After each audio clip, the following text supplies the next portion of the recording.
اعوذ باللہ من الشیطان الرجیم بسم اللہ الرحمن الرحیم۔ یہ چار الفاظ ایسے ہیں، چار کلمات ایسے ہیں جن کے اوپر چھوٹا سا سین ہے، نیچے صاد اور اوپر چھوٹا سا سین ہے۔ ان چاروں میں سے کسی میں صرف سین پڑھا جائے گا، کسی میں صرف صاد پڑھا جائے گا، اور کوئی کلمہ ایسا ہے جس میں سین اور صاد دونوں کا پڑھنا جائز ہے۔ یہ ترتیب سے سمجھتے ہیں۔ سب سے پہلے یہ سمجھے، یہ جو سورہ بقرہ کا کلمہ ہے اس میں صرف سین پڑھیں گے۔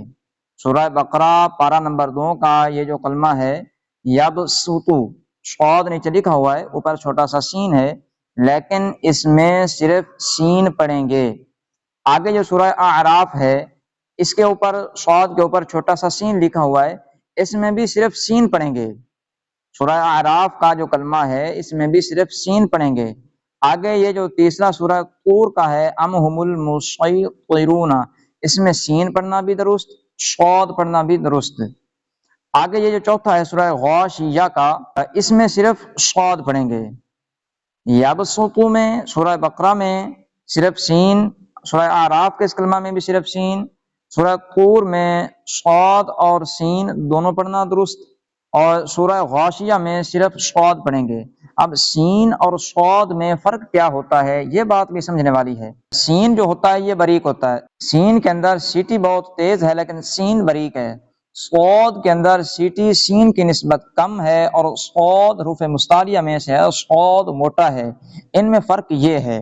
یہ جو سورہ بقرہ کا کلمہ ہے اس میں صرف سین پڑھیں گے، اس طرح پڑھیں گے یبسطو، یبسطو غلط، صاد موٹا ہوتا ہے، صاد نہیں پڑھنا، یہاں پہ سین پڑھنا ہے، یبسطو، یبسطو۔ سورہ اعراف کے اس کلمہ میں بھی صرف سین پڑھا جائے گا، بس قوتن، بس قوتن نہیں، بس قوتن، صاد کو موٹا سین کو باریک کریں گے، سین کے اندر سیٹی تیز ہے، صاد کے اندر سیٹی کم ہوتی ہے۔ یہ جو سورہ طور کا کلمہ ہے اس میں صاد بھی درست، سین بھی درست۔ ام ہم المسیطرون، اب صاد پڑھتا ہوں، ام ہم المسیطرون، صاد سین دونوں پڑھنا درست ہے سورہ طور میں۔ آگے جو سورہ غاشیہ کا یہ کلمہ ہے اس میں صرف صاد پڑھا جائے گا، سین نہیں، صاد کو موٹا کریں گے، سین باریک ہوتا ہے، سیٹی ہوتی ہے، صاد میں سیٹی تھوڑی کم ہے اور صاد موٹا ہے۔ بیموسوئی، بیموسوئی، بیموسوئی، بیموسوئی۔ اگر آپ کو سمجھ نہیں آئی ہو تو پریشانی کی بات نہیں، آگے میں یہ صورتیں نکالتا ہوں، انہی آیات کو نکالتا ہوں، اس میں اچھے طریقے سے آپ کو سمجھاتا ہوں۔ پہلے ہم سورہ بقرہ کی آیت کا سمجھیں گے۔ یہ سورہ بقرہ کی آیات ہیں، ان میں بھی آپ کو دوبارہ سمجھا دیتا ہوں، آپ کو انشاءاللہ اچھے طریقے سے سمجھ آ جائے گا۔ یہ جو سورہ بقرہ میں ہے اس میں صرف سین پڑھیں گے، صاد نہیں پڑھیں گے۔ سین باریک ہوتا ہے، سیٹی ہوتی ہے، صاد میں سیٹی تھوڑی کم ہوتی ہے، صاد موٹا ہوتا ہے۔ اس میں صرف سین پڑھا جائے گا۔ یہ پوری آیت میں پڑھتا ہوں۔ مَن ذَا الَّذِي يُقْرِضُ اللَّهَ قَرْضًا حَسَنًا فَيُضَاعِفَهُ لَهُ أَضْعَافًا كَثِيرَةً وَاللَّهُ يَقْبِضُ وَيَبْسُطُ وَإِلَيْهِ تُرْجَعُونَ۔ یہاں سورہ بقرہ میں صرف سین پڑھا جائے گا، اور یہ دیکھیں یہاں پہ گول تا ہے، اس میں وقف کریں گے تو یہ گول تا ہا ساکنہ سے بدل جائے گی۔ دو زبر، دو زیر، دو پیش پر وقف کیسے کیا جاتا ہے اس بارے میں اگر آپ کو معلومات چاہیے تو میری پہلے ویڈیو اسی پلے لسٹ میں موجود ہے، اس کو دیکھ سکتے ہیں۔ آگے یہ سورہ اعراف ہے، سورہ اعراف کی آیات میں نے لی ہیں، اس میں یہ صاد کے اوپر، سورہ اعراف ہے اس میں صاد کے اوپر سین آتا ہے، تو اس میں بھی صرف سین پڑھا جائے گا، صاد نہیں پڑھیں گے۔ اس کو میں پوری آیت کو پڑھتا ہوں۔ أَوَعَجِبْتُمْ أَن جَاءَكُمْ ذِكْرٌ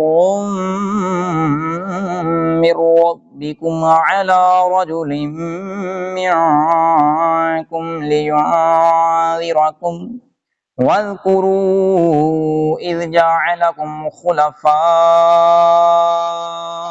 مِن بَعْدِ قَوْمِ نُوحٍ وَزَادَكُمْ فِي الْخَلْقِ بَسْطًا، صاد نہیں سین، بسطا، فَاذْكُرُوا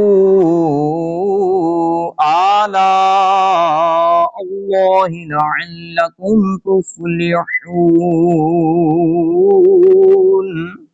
آگے یہ سورہ طور کی آیات ہیں۔ سورہ طور میں صاد اور سین دونوں کو پڑھنا درست ہے۔ یہاں پہ صاد بھی پڑھ سکتے ہیں، سین بھی پڑھ سکتے ہیں۔ اس کو میں پڑھتا ہوں، پوری آیت کو توجہ سے سنیں۔ ام عندهم خزائن ربک ام هم المسیطرون۔ اب میں نے صاد پڑھا ہے، اب سین بھی پڑھ کے آپ کو دکھاتا ہوں۔ ام عندهم خزائن ربک ام هم المسیطرون۔ صاد موٹا، سین باریک اور سین میں سیٹی تیز ہے۔ اب یہ سورہ غاشیہ ہے۔ سورہ غاشیہ میں یہاں پہ صرف صاد پڑھا جائے گا، یہاں پہ صاد کے اوپر جو سین ہے وہ نہیں پڑھا جائے گا، صرف صاد پڑھا جائے گا۔ پوری آیت میں پڑھتا ہوں۔ لست علیہم بمسیطر، بمسیطر غلط، صاد موٹا ہوتا ہے۔ لست علیہم بمسیطر۔ امید ہے آپ کو سمجھ آ گئی ہوگی۔ اس طرح کی مزید معلومات کے لیے ہمارے اس چینل کو سبسکرائب کر لیں اور ویڈیو کو لائک کر دیں۔ اگر آپ کوئی مشورہ دینا چاہیں کہ سمجھانے کا انداز کس طرح کا ہو تو مشورہ بھی کمنٹ میں ضرور دیں، انشاءاللہ آپ کے مشورے پر عمل کرنے کی کوشش کی جائے گی۔ اور اگر آپ کو اچھی لگی ہو ویڈیو، سمجھ آئی ہو تو کمنٹ میں ماشاءاللہ ضرور لکھیں۔ السلام علیکم ورحمۃ اللہ وبرکاتہ۔